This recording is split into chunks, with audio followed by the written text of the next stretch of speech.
Jobs target YouTube channel देखने वाले सभी साथियों को मेरी तरफ से नमस्कार भाई। तो दोस्तों आज की वीडियो के अंदर हम सीटेट हिंदी पेडागोजी का पार्ट 2 करने वाले हैं। ठीक है, पहला पार्ट कर चुके हैं, डिस्क्रिप्शन में पार्ट का लिंक दे दूँगा पहले पार्ट का, अगर नहीं पढ़े आप लोगों ने। ठीक है, ये है सीटेट हिंदी पेडागोजी का दूसरा पार्ट। भाई आप लोग वीडियो को लाइक नहीं करते भाई, देख जाते हो, लाइक नहीं करते, ऐसे ही चले जाते हो, चेबे ठोक दियो लाइक। ठीक से चलिए शुरू करते हैं वीडियो को। भाषा शिक्षण कैसा होना चाहिए। सबसे पहला प्रश्न है हमारा, भाषा का जो शिक्षण होता है, जब हम किसी को भाषा सिखाते हैं तो वो कैसा होना चाहिए, ये दे रखा है। तो सही आंसर हो जाएगा ऑप्शन नंबर बी, अनौपचारिक होना चाहिए। मतलब औपचारिक का तो मतलब ऐसे फॉर्मेलिटी सी पूरी करना। ठीक है, अनौपचारिक का मतलब है उसकी तरफ पूरा ध्यान देकर हमें भाषा का शिक्षण करवाना चाहिए। ठीक है, तो भाषा शिक्षण कैसा होना चाहिए, अनौपचारिक। अगले प्रश्न की तरफ बढ़ते हैं साथियों, मौन वाचन कब शुरू करना चाहिए। मौन वाचन का मतलब समझते हो, मन मन में पढ़ते हैं जब हम, जैसे ये नहीं कहते मन मन में पढ़ ले शोर ना करें। ठीक है, तो ये पूछा है मौन वाचन कब शुरू करना चाहिए। ठीक है, तो इसका सही आंसर हो जाएगा ऑप्शन नंबर ए, कक्षा 3 से। जब बच्चा कक्षा तीसरी के अंदर हो जाए तो आप बच्चे को ये कह सकते हो भाई आप अब मौन वाचन शुरू कर दीजिए। ठीक है, अब आपको बोल बोल के पढ़ने की आवश्यकता नहीं है। अगले क्वेश्चन की तरफ बढ़ते हैं साथियों, छोटे बालकों में परियों की कहानी से क्या होगा। जब हम छोटे बच्चों को परियों की कहानी सुनाते हैं या फिर कोई और कहानी सुनाते हैं तो उससे बच्चे के अंदर क्या होता है, हम किस कारण से उसको ये परियों की और दूसरी कहानियाँ सुनाते हैं, ये प्रश्न पूछा गया है इसके अंदर। ठीक है साथियों, तो इसका सही आंसर हो जाएगा ऑप्शन नंबर ए, कल्पना शक्ति का विकास होता है भाई। मतलब जब आप बच्चे को परियों की कहानी सुनाओगे या फिर किसी और चीज़ की कहानी सुनाओगे तो वो बच्चा ऐसे लेटा लेटा सोचेगा भाई ये कहानी के हिसाब से कैसे कैसे क्या क्या होने लग रहा है। ठीक है, जो भी मेरा पापा या मम्मी सुना रहा कहानी वो मतलब कैसे चलने लग रही है कहानी, वो सोचेगा। ठीक है, मतलब उसकी कल्पना शक्ति बढ़ेगी, वो उनको इमेजिन करेगा। अगला क्वेश्चन है, लिंगुआ फोन कैसा शैक्षिक उपकरण है। मतलब ये कौन सा उपकरण है लिंगुआ फोन जिसकी वजह से शिक्षा दी जाती है। ठीक है, तो इसका सही आंसर हो जाएगा ऑप्शन नंबर 20, श्रव्य यानी कि सुनने वाला माध्यम है। ठीक है, अगले क्वेश्चन की तरफ बढ़ते हैं, स्पष्टीकरण किसके अंतर्गत आता है। मोस्ट इंपॉर्टेंट क्वेश्चन है भाई। जो स्पष्टीकरण ऐसे नहीं होता भाई हमें आप ड्यूटी पर नहीं आए तो हमें स्पष्टीकरण दीजिए। ठीक है, तो ये पूछा भाई स्पष्टीकरण किसके अंतर्गत आता है। तो सही आंसर हो जाएगा ऑप्शन नंबर डी, प्रस्तुतिकरण के अंतर्गत आता है। मतलब आप उसके सामने प्रस्तुत, उसका कहने का मतलब है भाई आप उसके सामने प्रस्तुत हो, ये स्पष्टीकरण का मतलब ये होता है। अगले क्वेश्चन की तरफ बढ़ते हैं साथियों, बुलेटिन बोर्ड है। बुलेटिन बोर्ड होता है यानी जिस पर समाचार आते हैं, जैसे स्कूल में नोटिस बोर्ड होता है उसी प्रकार ये पूछा भाई बुलेटिन बोर्ड होता क्या है। ठीक है, तो ये क्या होता है सभी को पता होगा, ऑप्शन नंबर ए, दृश्य। इस पर सिर्फ देख सकते हैं हम बुलेटिन बोर्ड पर, सुन नहीं सकते कुछ भी। अगले क्वेश्चन की तरफ बढ़ते हैं, व्याकरण भाषा का व्यवहारिक विश्लेषण है, कथन है। यह कथन किसका है कि भाई व्याकरण है वो भाषा का व्यवहारिक विश्लेषण है, ये प्रश्न पूछा गया इसके अंदर। ठीक है, तो ये हमने बताना भाई ये कथन किसका है। तो इसका सही आंसर हो जाएगा ऑप्शन नंबर डी, स्वीट का। जो स्वीट थे इनका कथन है भाषा व्याकरण है वो भाषा का व्यवहारिक विश्लेषण है। अगले क्वेश्चन की तरफ बढ़ते हैं साथियों, संधि समास पढ़ाने में यह विधि काम में लेनी चाहिए। जब भी आप कक्षा में संधि या समास पढ़ाते हो तो कौन सी विधि काम में लेनी चाहिए, ये प्रश्न पूछा गया है इसके अंदर। ठीक है साथियों, तो इसका सही आंसर हो जाएगा ऑप्शन नंबर सी, आगमन और निगमन विधि दोनों का प्रयोग करना चाहिए भाई। आगमन विधि का मतलब पता होगा, पहले उदाहरण देना और बाद में उसकी व्याख्या देना। ठीक है भाई, ये चीज़ है क्या, पहले उसका उदाहरण देना, उदाहरण से हम डेफिनेशंस की तरफ चलेंगे आगमन विधि में, और निगमन विधि में डेफिनेशन से उदाहरण की ओर चलेंगे। तो संधि और समास पढ़ाते हैं तो हम इन दोनों विधियों का प्रयोग करते हैं। अगले क्वेश्चन की तरफ बढ़ते हैं, आदर्श वाचन का वक्त होता है। ठीक है, जो आदर्श वाचन होता है उसका वक्ता कैसा होता है, ये प्रश्न पूछा है। ठीक है, तो इसका सही आंसर हो जाएगा ऑप्शन नंबर बी, शिक्षक। आदर्श वाचन का वक्ता कौन होता है, शिक्षक। शिक्षक का जो वाचन होता है वो हमेशा कैसा होना चाहिए, आदर्श होना चाहिए। शिक्षक जो भी बोले आदर्शता से बोले। अगला क्वेश्चन है, सुंदर लेखन का सही तरीका है। जब भी आपको अच्छी हैंडराइटिंग चाहिए तो ये पूछा भाई उसका सही तरीका क्या है।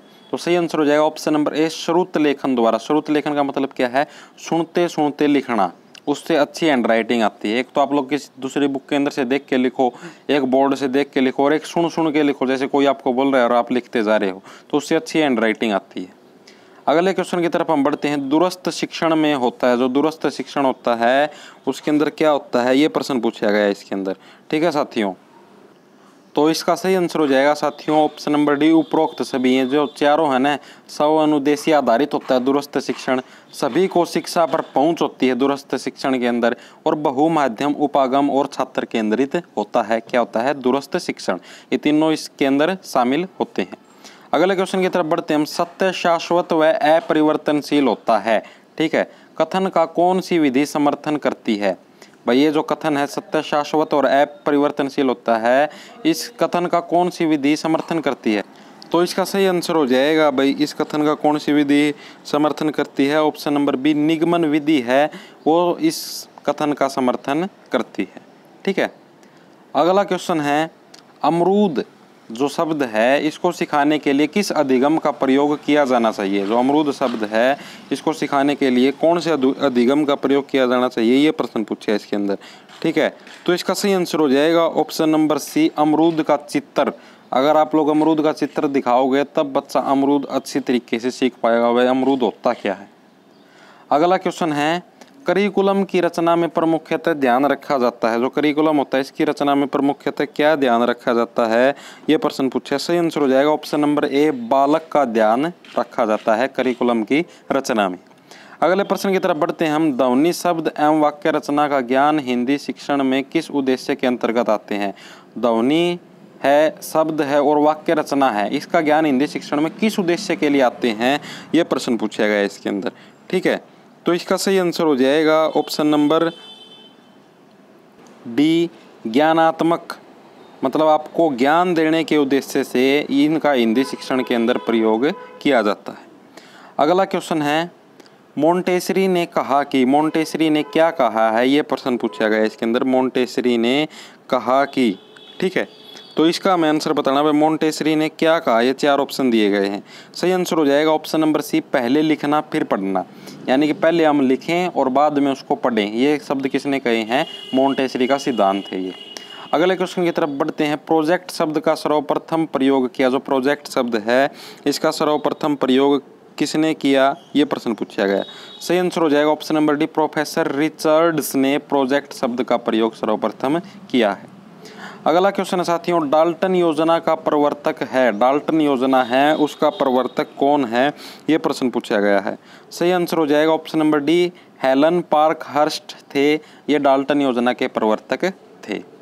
अगला क्वेश्चन है साथियों, आत्मीकरण का संप्रत्यय दिया। आत्मीकरण है इसका संप्रत्यय किसने दिया है? ये प्रश्न पूछा गया है। तो सही आंसर हो जाएगा ऑप्शन नंबर ए, मॉरिसन ने, जो मॉरिसन था इसने आत्मीकरण का संप्रत्यय दिया है।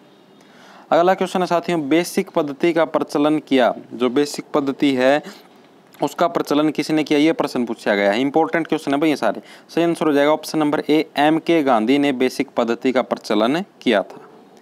अगले क्वेश्चन की तरफ बढ़ते हैं साथियों, मातृभाषा मनुष्य के हृदय की धड़कन की भाषा है, कथन है। यह कथन किसका है? ये प्रश्न पूछा गया है। तो सही आंसर हो जाएगा ऑप्शन नंबर ए, कलराज जी का है ये कथन, मातृभाषा मनुष्य के हृदय की धड़कन की भाषा है। अगले क्वेश्चन की तरफ बढ़ते हैं साथियों हम, नैदायिक परख पत्र बनाने की आवश्यकता है। जो नैदायिक परख पत्र बनाने की आवश्यकता किन के लिए है और कैसे है? ये प्रश्न पूछा गया है। तो सही आंसर हो जाएगा ऑप्शन नंबर बी, छात्रों की कमजोरी का पता लगाने हेतु नैदायिक परख पत्र बनाने की आवश्यकता है। अगला क्वेश्चन है, शब्द भंडार में वृद्धि के लिए आवश्यक है। इंपॉर्टेंट क्वेश्चन और लगभग सभी को पता होगा। जो आपका शब्द भंडार होता है उसकी वृद्धि के लिए क्या चीज़ आवश्यक है? तो सही आंसर हो जाएगा ऑप्शन नंबर ए, गद्य शिक्षण है वो शब्द भंडार की वृद्धि के लिए आवश्यक है। अगला क्वेश्चन है साथियों, प्राथमिक स्तर रचना शिक्षण की प्रमुख विधि है। जो प्राथमिक स्तर पर रचना शिक्षण है उसकी प्रमुख विधि क्या है? ये प्रश्न पूछा गया है। तो सही आंसर हो जाएगा ऑप्शन नंबर ए, उद्बोधन पद्धति है वो प्राथमिक स्तर रचना शिक्षण की प्रमुख विधि है। अगले क्वेश्चन की तरफ बढ़ते हैं साथियों, उत्तरण का संबंध होता है। जो उत्तरण होता है इसका संबंध किस, सॉरी दोस्तों, उत्तरण नहीं आएगा, उच्चारण है। उच्चारण का संबंध होता है, उच्चारण का संबंध किस चीज़ से होता है? ये प्रश्न पूछा गया है। तो सही आंसर हो जाएगा, लगभग सभी को पता, ऑप्शन नंबर ए, मनुष्य के स्वर यंत्र से उच्चारण का संबंध होता है। तो ये थे दोस्तों आज के मोस्ट इम्पोर्टेंट हिंदी पेडागोजी के प्रश्न। अगर आप लोगों को वीडियो पसंद आई हो तो भाई लाइक शेयर जरूर कर दिया करो। लाइक शेयर में कुछ नहीं जाता, सारा सौदा फरीस है, ठीक है। आप लोगों का, अगर आप लोगों को इन क्वेश्चंस की PDF चाहिए हो तो व्हाट्सएप नंबर आप लोगों को दे ही रखा है, उस पर कॉन्टैक्ट करके आप लोग ये PDF प्राप्त कर सकते हो। कल CTET EVS की पेडागोजी की वीडियो डाली जाएगी। आप सभी प्रेजेंट रहना और वीडियो को ज़रूर देखना। इसी के साथ धन्यवाद।